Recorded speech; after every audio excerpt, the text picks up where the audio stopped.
There's so much noise drowning out the news. Talking heads, broadcast messages, press releases. They're telling you their side, but you just want the facts. And that's why you come to me.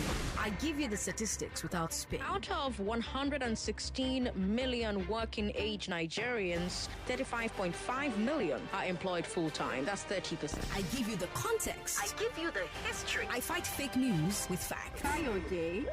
No, Kayode, I will let you talk. Kayode, I will let you talk if you let me talk. Kayode. That's why more and more Lagosians are tuning in. 500,000 Lagosians. 720,000. 970,000. Over 1 million Lagosians. They know that if you give me your afternoon, I will give you hard facts. Well done, Sandra, on all you do, going beyond the headlines and focusing on the facts. I am Sandra Ezekwesili, and these are your hard facts. Lagos, I'm Sandra Ezekwesili, and these are your hard facts. First hard fact of the day, 4,387. That's how many Nigerians died in vehicle crashes in the first half of the year, according to Road Safety Corps.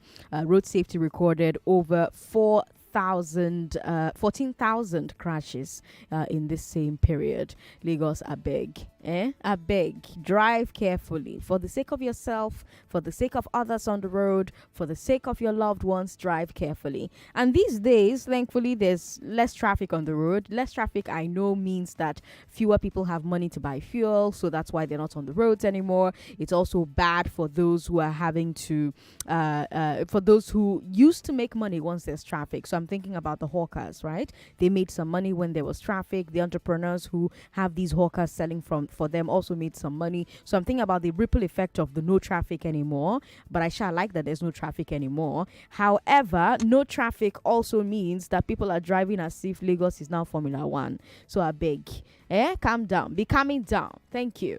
I've got a second hard fact for you. This one is from Serap. Serap is suing Senate President Akpabio and House Speaker Abbas over what it calls, quote, the unlawful plan to spend 40 billion naira on 465 exotic and bulletproof cars for members and principal officers and 70 billion naira as palliatives for new members, end quote. Again, Nigerians have been dragging the National Assembly for seeming to be spending a lot on itself at a time where everybody is saying to us, tighten your belts, face serious hardships. I've got a third hard fact for you. Remi Tinubu, like you heard on our 3 p.m. Bulletin, hosted a reception for the Super Falcons in Aso Rock. The Falcons just returned from the Women's World Cup in Australia and New Zealand. They made it to the round of 16. Last week, the First Lady also welcomed the Tigresses, that's our women's basketball team, after they won the AfroBasket for the fourth time in a row. But of course, I have a question about that situation, right? Why was it the First Lady receiving them? Why was it the First Lady receiving them? If this had been the Super Eagles or the Tigers, would they have been hosted by the First Lady? Or would they have been hosted by an actual government official, like the president or the vice president or the sports minister, if there is a sports minister? Because we sure don't have a sports minister yet, or health minister, or budget minister. Was the decision to have the First Lady host them simply because they were women? And if that was it, then I have another question. Are the Falcons a women's team first, or are they a Nigerian team first? Does this decision, the decision to have a First Lady welcome them, does it reveal the way that we treat women's sports in Nigeria, which is as a women's thing and not as a sport? How many men's teams have won an African championship 4 times in a row? How many men's teams have gone unbeaten in the group stage at the FIFA World Cup? How many men's teams have been welcomed by a First Lady instead of a president? You see this glass ceiling there? It dey take many shapes. I've got a fourth hard fact for you. Nigerian girls can now get the HPV vaccine. HPV is a virus that can lead to cervical cancer. But now there's a vaccine, hooray! And the NPHCDA says it's now available nationwide at primary healthcare centers and it's free. Any girl aged between 9 and 14 is eligible. So please, if you have a daughter between 9 and 14, get her vaccinated today so that you can help her prevent cervical cancer tomorrow. I am vaccinated against cervical cancer as well. When the vaccines came out, they were like, well, they were not sure what it was going to be able to do for adult women who are sexually active, but the recommendation was to go and get the vaccine anyway. So I got vaccinated. I have my 3 shots. But Lagos will probably say, Sandra, you too like vaccine. But vaccines save lives. Hey, vaccines are the reason we don't have polio anymore. They're also the reason why a lot of the diseases that could have killed us, and did kill a lot of our ancestors before the vaccines were discovered, vaccines are the reason we're not dying from those diseases anymore. And once they finish their work on malaria vaccine, on more levels. Anyway. Thank you for tuning in to Hard Facts today. I've got a great show for you, starting with the big weekend. Let's talk about the war of words between Tunde Bakare and the APC. Have you been following that story? Then let's talk about petrol marketers warning about another price hike. And then let's talk about the Niger Republic junta agreeing to talks with ECOWAS. It's an extended big weekend, so let's keep talking after the business news at 4. On the big hard fact, let's talk about employment rackets. Have you ever been asked to pay money to get a government job?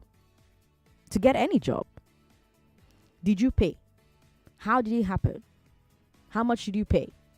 We'll be having that conversation. I'll be hearing your stories from 5 o'clock. As usual, we'll have news updates at the top of the hour every hour. Before I hand you over to the newsroom, but Lagos, let's get started with today's Big 3. I am Sandra Ezekwesili, and these are your hard facts. The big weekend.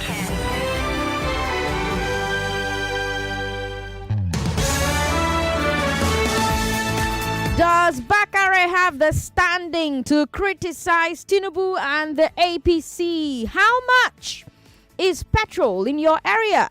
And will Tchiani really negotiate with ECOWAS? It was a big weekend, Lagos. Let's talk. This weekend, the APC got into a war of words with Pastor Tunde Bakare. Bakare is the general overseer of Citadel Global Community Church. He also ran against Bola Tinubu for the APC presidential ticket. And right now, he's criticizing the SSS over the treatment of Godwin Emefiele. Bakare said, quote, "The actions of the SSS have raised concerns about professionalism and adherence to the rule of law. The reported invasion of the premises of the EFCC and the handling of the case of Emefiele have sparked discussions regarding the need for due process and equitable application of justice. The handling of the Emefiele case has sent a signal to the world and the current president's disposition to the war against corruption." End quote. Strong words. It didn't stop there. He also said that the APC has lost its way. He said, quote, "At this juncture, I must also sound a warning to the APC. I was there when the APC was formed, and the extent of my involvement is well documented. As a stakeholder, and more importantly, as a nation builder, I am more obligated to state without equivocation that this is not the APC we envisaged. The results of the last election were clear indications that Nigerians are fed up with what the APC had become." End quote. And Lagos, he seemed to blame Bola Tinubu for the situation. He says that it's a result of Tinubu's style of politics. End quote. Here's what he said, quote, "I warned that the politics of entitlement, the Emilokan type of politics, would breed an imperium presidency, one that would slide towards dictatorship and would be intolerant of dissent." End quote. Now, of course, Emilokan was Tinubu's campaign soundbite. So Bakare is implying that Tinubu is using the SSS to destroy his opponents. And the APC did not take it lying down. They hit back over the weekend We heard from National Secretary Ajibola Bashiru. He questioned Bakare's competence to criticize the Tinubu administration. Bashiru said, quote, I said competence on what he's talking about. The fact that you have ideas doesn't mean you are competent in what you're saying. But he's entitled as a citizen. For instance, I'm not an engineer. I don't have the competence to make valid proposition in the engineering field, even though I'm a citizen of Nigeria. The fact that he, Bakare, is a Nigerian does not give him the right to make the criticism that he is making. We have a 4-year mandate, and by the grace of God, even before the first 1 year, people will start seeing the fundamental adjustments that is being made in the economy of our country. End quote. National Secretary, APC. Very interesting point he makes there, I think. Do you believe that only experts in particular areas should be able to criticize a government's handling of that area? So let me give you examples, right? Should health workers be the only ones discussing health policy in public? Or should every citizen have a say, since first of all, every policy affects everyone, and second of all, we're all going to vote based on our layperson's understanding anyway?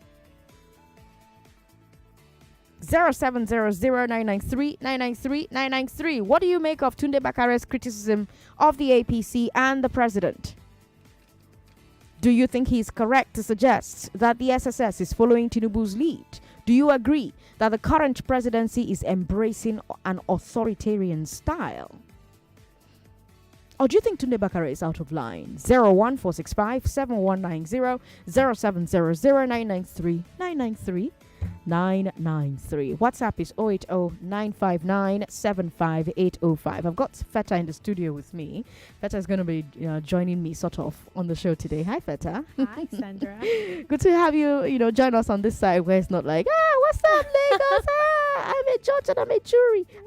But thankfully, another kind of jury that kicked out Uriel last night. I'm very pissed off by that, by the way, but that's a conversation for a different day. Lagos, let's talk. 0700-993-993-993. Hello. Hello, Sandra Ezekwesili. Thanks for calling. What's your name, sir? Emeka is my name. Welcome, Emeka. Talk to me, Emeka. First of all, before I proceed, let me give kudos again to Sarah.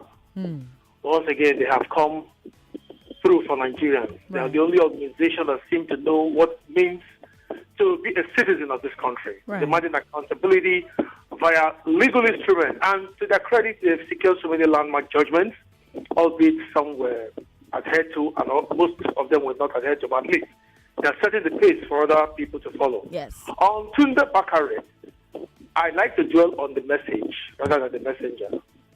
A lot of people, when Obasanjo wrote his letter, people felt Obasanjo didn't have the local standing to do that. But I said no. Tunde Bakare has hinted on certain salient points which should be looked into.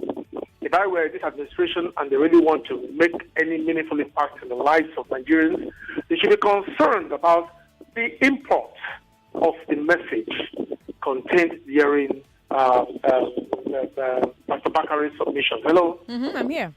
Yes, because first of all, a lot of wrong policies taken too hasty. If you look at the subsidy issue, you look at the DSS matter, of course, what he said was on point. Most of these, the way and manner the arrest of Emefiele was handled, with the drama that took place in front of our Halloween court, yes.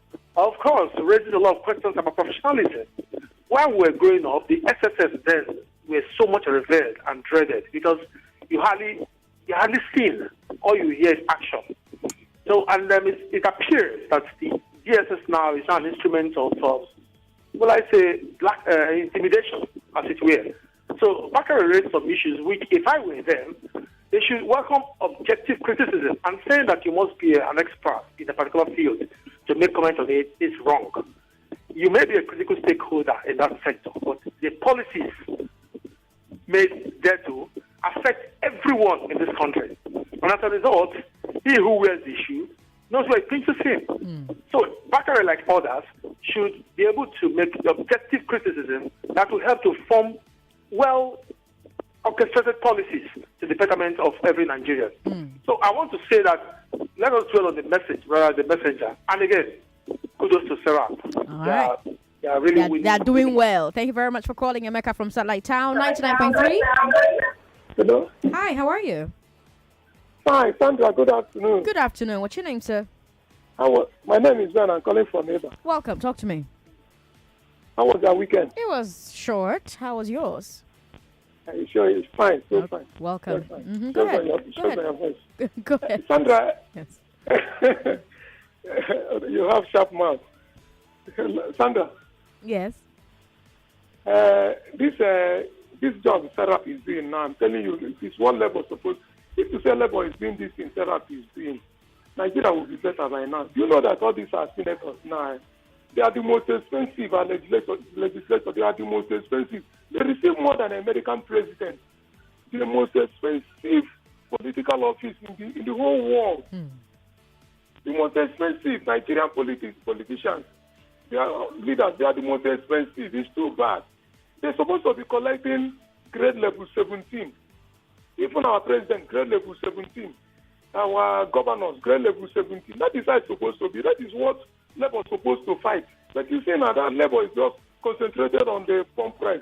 All the time they will be looking at the filling station, their pump price. They see 620, they will declare strike.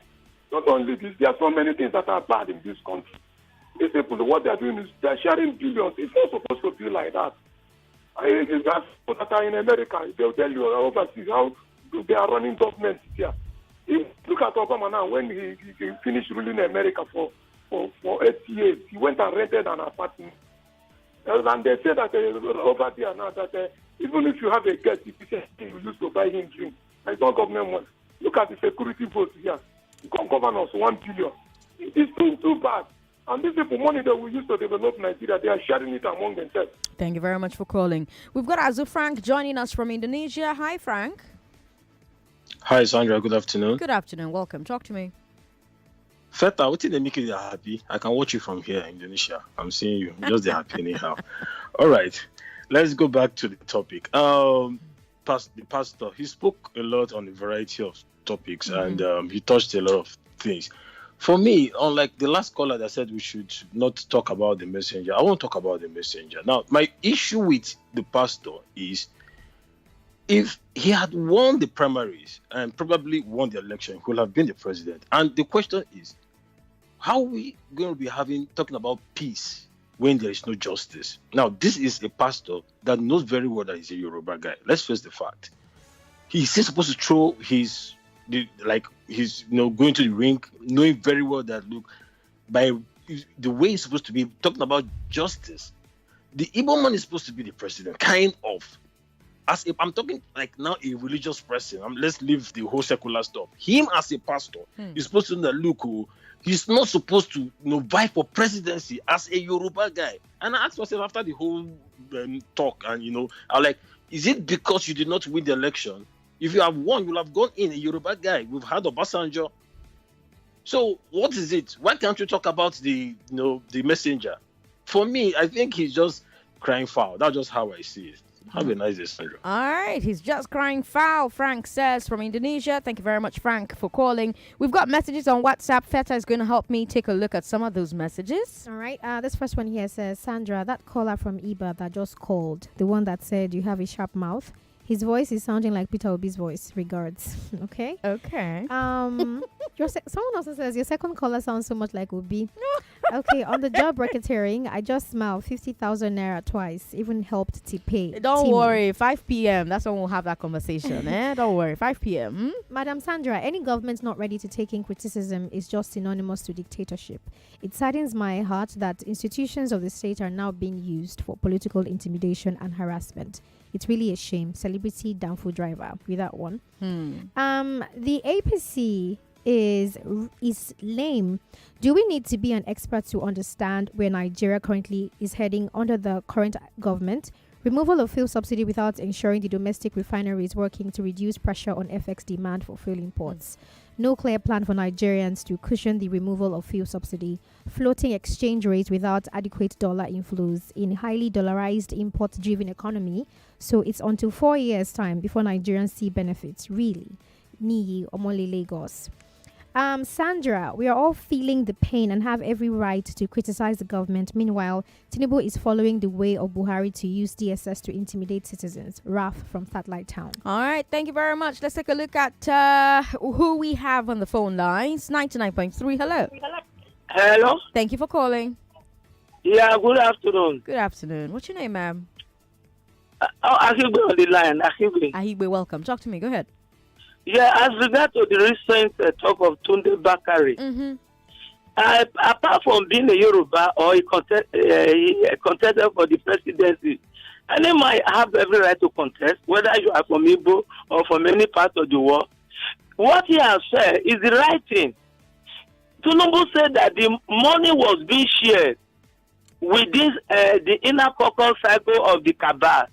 That was why he now removed the subsidy, so that the money will not be sent to them. Now, if you know the money was not actually credited to the subsidy of fuel, why increase the fuel now? The money was not the money that was being removed as fuel subsidy.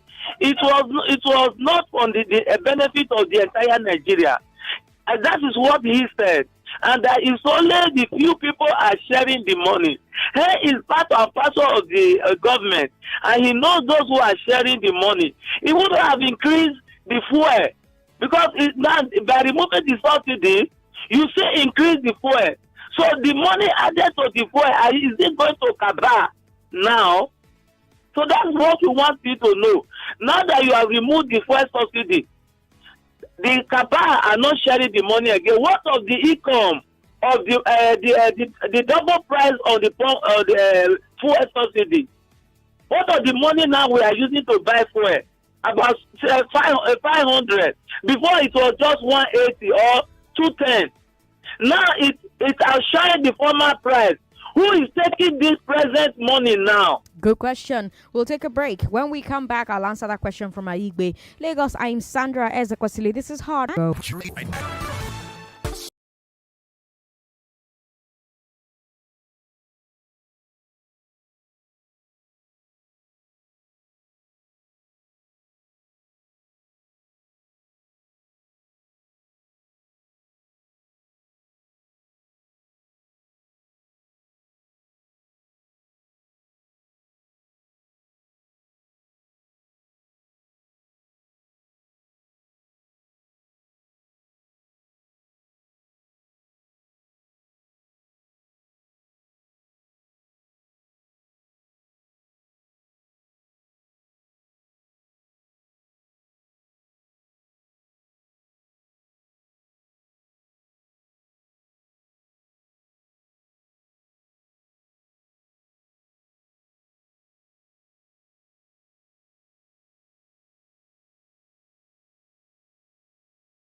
Simply dial *347 *880 *3# and play with just 200 naira.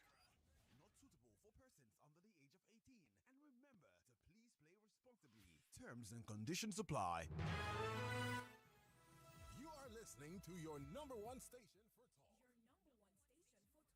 99.3 Nigeria Info. Let's talk. I'm Sandra Ezekwesili. Petrol marketers say that prices may go up because the naira is falling against the dollar. We've heard from IPMAN, MOMAN, and PPROOA. All of them say that there's a problem because importers are buying petrol in dollars and they're selling it in naira. So the importer bought fuel when dollar was 800. They're now selling it and dollar is 900. They need to raise their naira price to keep their dollar profits. We heard from Chief Chinedu Ukadike. He is the IPMAN PRO. And Chief Ukadike said, quote, once there's a slack in the naira against the dollar, there's going to be an effect. The demand and supply of forex is a key factor. We should also understand that it isn't only petroleum products that use forex. Other manufacturers who import one thing or the other are also searching for dollars. So the surge for dollars has continued to increase. So now that the dollar is hitting 910 to 940 and approaching 1,000, you should expect to buy PMS at the rate of 750 naira per liter. This is because marketers still source us from parallel market, and not only marketers, but virtually importers. End quote. Very important point, because remember that the exchange rates are not unified anymore, even though the president announced, that he will unify the exchange rate, and the CBN also followed that announcement. The official rate is much lower than the parallel market rate. Official rate is in the 700s. But that means that there's a scarcity of dollar at the official rate in the I&E window. So importers are back to sourcing in the black market. So that's a heads up, just heads up for you. We're getting from petrol marketers. What do you think? How much are you buying fuel right now? How much is that impacting your life? How much will increasing it to perhaps 750 a liter? How much will that impact your life as well? I'm Sandra Ezekwesili. You're listening to Hard Facts on 99.3 Nigeria Info. WhatsApp is 080-959-75805. Call us as well on 01465-7190. Hi, thanks for calling us. Hello. Hi. Hello. Hello. I don't know how you're doing it, Emeka, but welcome back. This issue of rising cost of petroleum products will not stop. There was somebody that called in during Joyce's show, Jonathan. You said something that the first thing to do was to revert to that original price. Because if you look at it, my sister, was there any reason in the first instance for removing subsidy? There's no reason for that. You allege that a few individuals, code-named elite of the elites, were defrauding Nigerians of subsidies. Rather than going after the elite of the elite, or those few individuals who have become so powerful, you now decided to punish the rest of Nigerians by removing the subsidy. And then the price keeps going up and up. And it will continue that way because, one, this is an economy that is dependent on importation. What are we exporting that will strengthen the naira? The answer is no. The refineries are moribund. They are making promises that they will become one or two will become functional by December. Who is sure? We've been hearing promises of more promises. Why not allow the subsidy to continue? Then fix the refineries and then remove it. Or go after what you call these modular refineries. Fix them, let them salvage the system within the economy for now, or to be able to fix at least 2 or 3 of the refineries. Where is the Dangote refinery that they hurriedly went to commission? Have they started producing? The answer is no. You see, everything now falls back to what Bakare was speaking about, and what most of us know about that. This administration, as currently constituted, cannot salvage Nigeria. They cannot solve our problems because they don't look at the overwhelming majority of the masses when making or formulating their policies. All right, Emeka, let's leave it at that because you've called before. 99.3, hello. Hello. Hello. Good afternoon. Good afternoon. What's your name, ma'am? How was your weekend, though? How is your family? We're very well, thank you. How's yours? Fine, though. Glory be to God, though. This is Market Woman, though. Welcome, Market Woman. What's happening? I beg, oh, bring subsidy back, oh. We need subsidy back because that one is a scam. Let me talk about our pastor. You know why I will not leave it in leave the messenger. And focus on the message. No, me, I want to focus on the messenger. Okay. You remember when these people gather because of subsidy? Yes. Not be Bakare, he's there for front. Then the other of our daddy, Wole Shenka, he dead here. Where they dey now? When everything turn upside down. Please, oh, let them go back to that place and gather themselves the way they gathered that time. Before you see, we forgive them, oh. there is nothing like subsidy. Let them bring it back. Because these people, they are sanfoning Nigeria money. We want to breathe, oh. Thank you. Thank you, market woman, for calling. The military regime in Niger is ready to dialogue with ECOWAS. We heard this from the civilian that they've installed as Prime Minister, Ali Zain. This weekend, a group of Muslim clerics from Nigeria went to Niamey on behalf of the government. They were led by Balalau, the national chairman of Jamatu Izalatu Bida, Waikamatu Suna. And here is what Ali Zain said after the meetings. Quote, "We have agreed and the leader of our country has given the green light for dialogue. They will now go back and inform the Nigerian president what they have heard from us. We hope in the coming days ECOWAS will come here to meet us to discuss how the sanctions imposed against us will be lifted." End quote. So it sounds like the regime is trying to negotiate a deal that lets them stay in power. It's going to be interesting to see if ECOWAS is open to that and what ECOWAS will ask for in return. Maybe they'll demand for the release of the elected president, Mohamed Bazoum, because he's still in custody and the coup leaders are saying that they want to put him on trial. So that's happening. Meanwhile, ECOWAS is still deciding on a course of action. So on the executive side, the heads of government have activated the ESF, the ECOWAS Standby Force.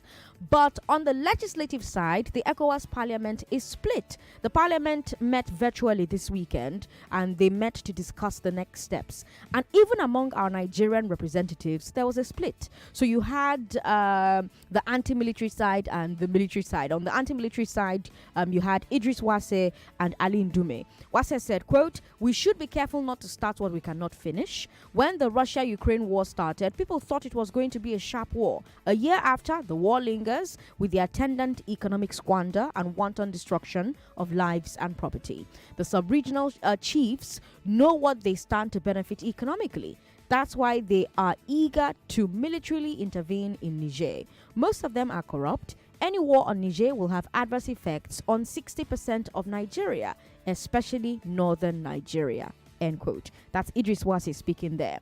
Then we also heard from the pro-military side. On the pro-military side, we have Linda Ikpeazu. She's also an ECOWAS parliamentarian representing Nigeria. She's not a fan of negotiation because she says that it has not worked in past coups in the region. She said, quote, "How effective was the approach ECOWAS adopted in Guinea, Mali, and Burkina Faso? The decision that ECOWAS should take in resolving the Niger political imbroglio will depend on how effective the diplomacy adopted in the countries already under military government was. If that is not done, it means we are tactically giving approval for coups, knowing that the sub-regional body ECOWAS cannot do anything punitive." End quote. However, Ali Ndume calls for negotiation. He says, let's negotiate, let's not invade. He also accused Bola Tinubu of overstepping his powers. Here's what he said, quote, "The ECOWAS chairman, President Tinubu, wrote to the Nigerian Senate on the planned military intervention in Niger, and the Red Chamber vehemently opposed the use of force. Members instead prefer that dialogue should be adopted in resolving the impasse. President Tinubu has no right to close the Nigeria border and cut off electricity without the approval of the Nigerian National Assembly. It is not the juntas that are suffering the sanctions, but innocent people." End quote. Very strong words from Wase, accusing the generals of wanting a war so their defense budgets will go up. Strong words from Ndume saying invasion, negotiation, not invasion, accusing the president of overstepping his powers, contrasting opinions on what to do next in Niger Republic. Which of these arguments do you side with? Which side of the debate do you fall under? Which side of the debate do you agree with more? Do you trust that the regime is ready to negotiate? I'm talking about the Niger regime now.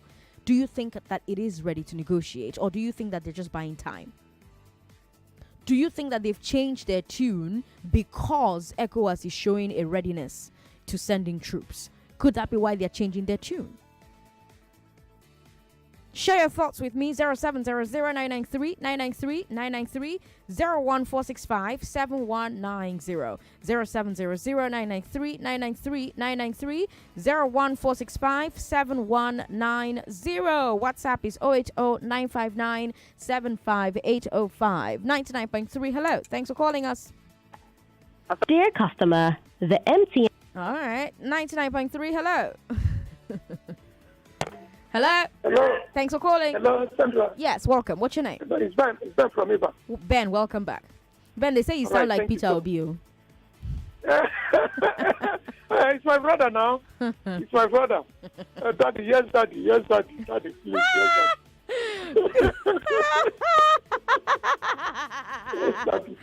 daddy. Ben, please. Daddy, Ben,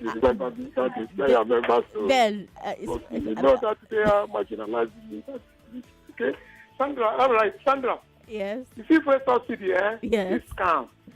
It's a big scam. You know. That's why they ended it now. Listen, now, Sandra, they did not end it. We are the ones now that they are milking me. Sandra, do you know that? Once they remove subsidy, you'll be paying the full price now. Now, so it's supposed to be. Sandra, listen, now, let me tell you now. When Buhari took over, 2015, in 2016, he begged us that he will remove subsidy. That fuel was 87 naira. Tinubu begged us that he will remove subsidy. That when he remove it, there will be no more. We say, okay, remove. He removed it and he set the fuel price at 145. We were buying fuel from 87 naira. Jonathan left it to 145. And that time, the NNPC became the sole importer of fuel. They were giving NNPC 450,000 barrels of crude. Right. They said they were using it for swap. Since 2016, they were the sole importer of fuel, NNPC. Right. And there was nothing like subsidy. So the way subsidy now enter again through crooked way, that they said they were not paying anybody, they were just signing the money for themselves. Nobody was receiving it. All the people they indicted denied that they did not receive anything. All the companies denied they were not receiving anything. So right now, they said that they have regulated fuel. The marketers, players have come in. They get their license. And the NNPC is still collect 450,000 barrels of crude. Sandra, I'm telling you the truth. If I see this NNPC man, I hear from him live, chieftain, an accountant, I hear from him, he's currently there with them. He knows everything. He said that with this number of amount of crude, that if you refine in Nigeria, we'll be getting about 30-something million liters of fuel, which we need. So how come these people are importing? NNPC is taking our crude out. How come the price is rising? And the Tinubu does not want to go and investigate and arrest this military.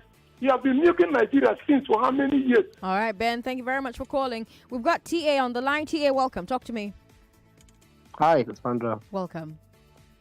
Yeah, I actually want to talk about the first two stories. Yes, first, I will start with the oil fuel subsidy or whatever. The problem with Nigeria is whatever goes up never comes down. Now, in fact, here's the truth.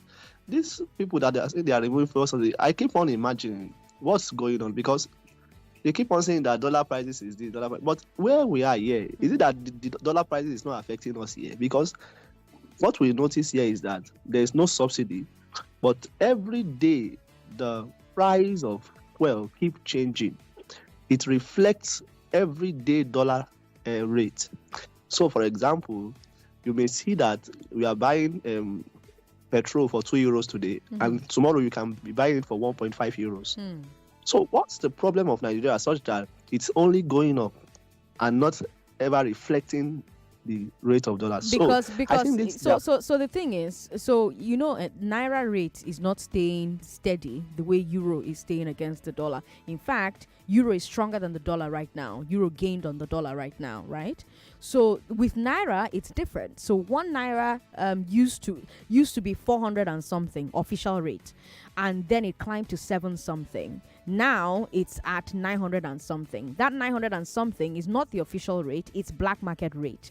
But the problem is that fuel marketers are not getting their dollars from CBN, from official rates, or from banks. they're getting their dollar like all other importers in the country from black market. Yeah. And black market is Yeah. 900 and something naira. So they're saying that Yeah. the stock they currently have in the market, they bought it when dollar was low, but they are selling in naira. And if they are selling in naira, they're making losses. And so as businessmen and women, they have to find a way to make a gain, which is why now they're talking about increasing again. So the problem is, then the government, they should go and work on this monetary policy instead of killing Nigerians. And that's what Bakare was saying. Don't kill corruption, don't kill Nigerians. Some people are saying that Bakare, you cannot ignore the voice of Bakare. Yes, I was disappointed in the fact that he went to be campaigning in APC. But the truth still stands. What he said is what Nigerians are facing. The people are suffering, and these people keep on saying that let the poor breathe. And yet, they keep on putting handcuff or neck cuff on the neck of people. So I think I just hope that this government knows what they are doing. I think they are just clueless, and I hope that they will start working, because when he was campaigning, he said he will hit the ground running. Now the ground is running. We are not seeing anything. I just hope this Tinubu knows what he's doing. Thank you. Thank you very much, TA, for joining us. Let's go to WhatsApp now and see the messages we've got there. Feta is here with me. Feta, talk to me. All right, Sandra, this person says, if First Lady encourages Super Falcons before going to World Cup, what is wrong with hosting them when they return for a good job? Well done. Everything should not be based on feminism. Sandra, Pastor Bakare have access to Aso Rock. He should stop all this media paparazzi. Olu from Badagry. Sandra, Made from Surulere, everything Tunde Bakare said were absolutely correct. Maybe Bakare doesn't have the moral rights to criticize the APC president and illegitimate government, but he's still a Nigerian and has every right to criticize, to speak out against the APC president and government whenever they are kicking their blatant own goals. What do we expect anyone linked to the APC party or governments? They will surely defend indefensible criminality, illegalities of their leaders and anti-people's policies. God bless Sarah for suing the government, executives and legislatures, hereby exposing their pathetic atrocities and criminalities. This one says, okay, good afternoon, Sandra. According to a British political scientist and philosopher, John Locke, he said in his theory, since governments exist by the consent of the people in order to protect the rights, life, property of the people and promote the public good, governments that fail to do so can be resisted and replaced with new governments. And that's John Locke's political philosophy. Why can't we make a courageous move and remove these men out of power? It's appalling that even the educated citizens are still suffering in the country that is blessed with abundance, human and natural resources. Nigeria's situation is pathetic, please. This one says, the Niger military backpedaling now is because they have started feeling the impact of the sanctions. If nothing is done now, they might be in bigger trouble. Pastor Bakare, our 16th president, the voice not from God.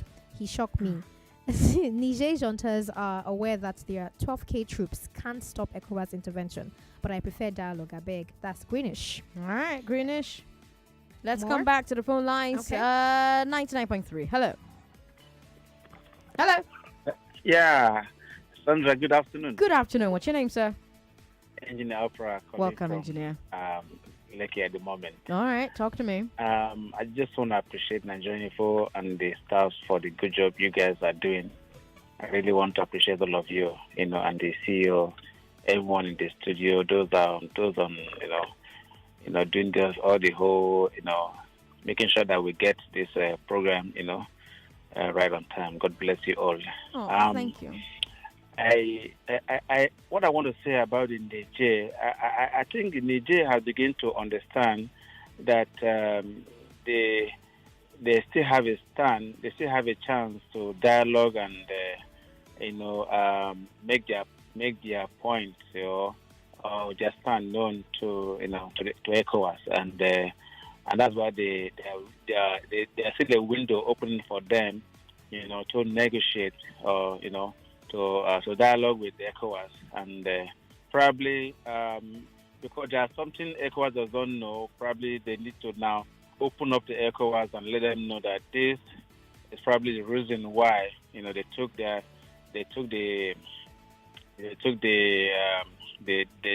side they took to the coup. So I think that's why they are now clinging to this dialogue. Are you with me? I'm with you. Yeah, and I also want to appreciate our women who went for the female World Cup, the Falcons. I like good news, okay, and I think these are just the two things I want to say. I just pray that God, in the next World Cup, I pray that would have had enough preparation, because even now, do you know that we're also having issue with the the basketball team, at the moment. I'm just privileged to let you know. So we need to really have enough time to prepare. We have good team. We have good, good sportsmen and women who are willing to, to take us to that level, to showcase what they have to the world. And the only way we can do this is to provide them with the equipment and the training kits and everything they need, so that they can prepare ahead of time and show their talent, show their skills, show what they've got, show that they are proudly Nigerian. I love this country. I don't want anything to happen. I'm still hoping that we'll get a prize someday. God bless you, Sandra. Bless you as well. Thank you very much for calling, and thank you for the appreciation. We appreciate it. What's your name, sir? Good evening. Yeah, good evening, Sandra. Yes, good evening. What's your name, sir? Yeah, you have Emmanuel on the line. Welcome, Emmanuel. Talk to me. Yeah, Sandra, I'm sorry the Naira will continue to nosedive. Okay. Yeah, the reason is we are not producing, things in this country that should stabilize the Naira. Okay. If we are giving birth to 10 children this year, by next year, there will probably be 11 children. And then for people who buy these children foods, if you are looking for dollar to buy 10, that means you increase it to 11 next year. Which simply means that we'll keep sourcing for the dollar, and then the principle of demand, and supply, will set in. It's unfortunate that the president never take this into cognizance, that these things will come in phases. You implement the first, then if you are to bring in the second one, you will know. If you are not to implement the second policy, then you will know. But whether they don't have advisor, I don't know who are going to take responsible for this, because this president does not have a cabinet in place. And then for the issue of Niger Republic, I think our interest should set in, before the interest of the West. Because we are closing our borders. The people over there, some goods, as I'm told, are stocked, right at the edge of the border. Goods can't come in from Niger. Goods can't go into Niger from Nigeria. We should have, our president should have take all this into cognizance, before this grandstanding. They are complicit in some of these things, the civilian leaders of West Africa.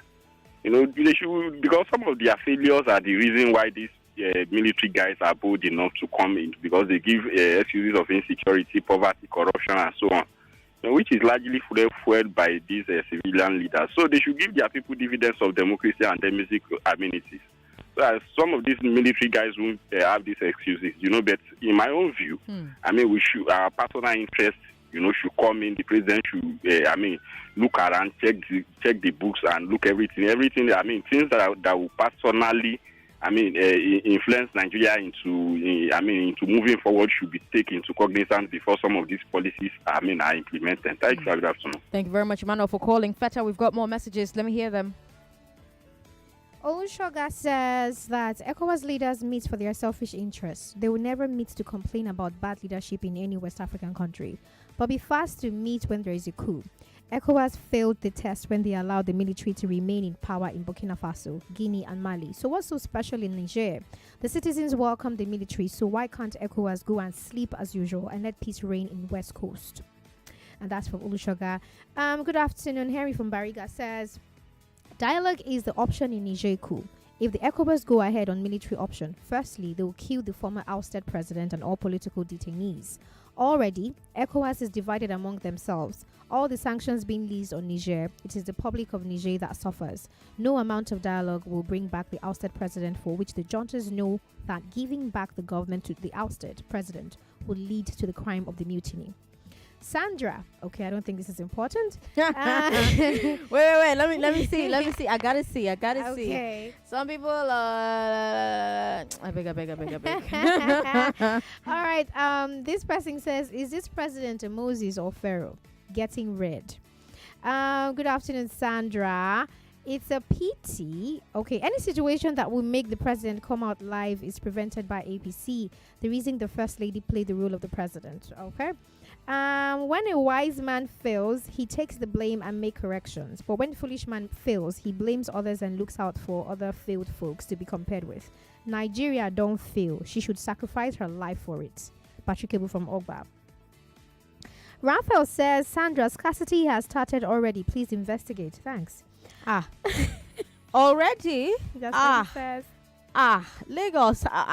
Okay. Back to the phone lines. Good afternoon. Okay. No. Back to WhatsApp. Good afternoon, Sandra. With due respect to Pastor Tunde Bakare, this is the time we need that Save Nigeria group he formed that time to protest against Jonathan. Otherwise, posterity would never be friendly with him. Itawili from Jakonde. Francis says the Niger coup issue is between them and their master France. The latter is trying to use Nigeria and ECOWAS leaders to continue exploiting their gold and uranium. We should wash our hands of this nonsense. Sandra, good day. Subsidy is the only thing all Nigerians benefit from, and Tinubu APC government removed it. Where is the renewed hope? This must be a renewed hopelessness. So sad. Nigeria is on autopilot. From Akinwale Nikeja. Akinwale, thank you very much for your message. I don't think that petrol subsidy is the only thing that the Nigerian masses benefit from the government. I could give you a long list, but I'm not sure you really want to hear it per se. Let's come back to the phone lines. Maybe take one call and then bring you business news. 99.3, hello. Oh, my sister, thank God I'm the last caller. Okay. This will be calling from Ikeja. Obi, welcome. Talk to me. Sandra, mama kekime. Oh, dimasa kekime. Sandra, you know, say why I like your progress. When you add a little bit of comic relief, I prefer you than when you are too serious. That's why I like Akpabio. Akpabio will make me laugh sometimes. Irrespective of what he's saying is not good, but he makes me laugh, you know. Sorry, Sandra, I'll do my best, sir. There's abomination. If people are speaking grammar, men are standing on the street and women are picking them. I've been saying this. There's trouble in Nigeria. Women are picking men. Abomination. My neighbor's dog used to make too much. Yesterday he said, there's hunger. The dog can no longer shout. That's problem, Sandra. Bye-bye. Bye-bye. Thank you very much for calling. Okay. Right. Last week, Tuesday, I spoke to community leaders from Oworoshonki about demolitions that happened there in Oworoshonki. If you missed that interview, I'll replay it for you from 4 o'clock today after the business news. Quite the heartbreaking story. Quite the study in when government interventions or government actions do not fully carry the people along, when government interventions, government actions don't put priority on consultation, also leaves a lot of room for miscommunication to occur, for people to draw all kinds of inference, for misinformation to occur. It was just it was a really intriguing conversation. So if you didn't catch it last week, Tuesday, when I had the conversation with residents and stakeholders of Oworoshonki, I recommend that you are still here at 4 when we bring that your way. I'm Sandra Ezekwesili, Ezekwesili on social media. Don't go away, because after 4 o'clock, after we bring you that conversation from last week at 4 today, at 5 o'clock, you get to tell me if you have ever been asked to pay for a job.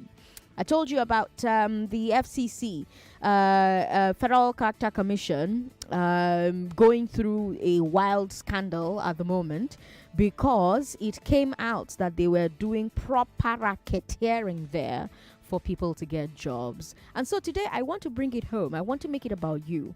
Have you ever had to pay for a job? You can talk anonymously. Have you ever had to pay for a job? Have you ever been asked to pay for a job? Do you know someone who has had to pay for a job? You can say, maybe it's yourself you're talking about, but when you call me, you can say, Sandra, my friend, it happened to my friend, no wahala. But I just want to hear the stories, and we'll have that conversation from 5 o'clock. Again, Sandra Ezekwesili is my name. Business News is up next. Lagos, don't go away. Hard facts will be right back. We report, you decide.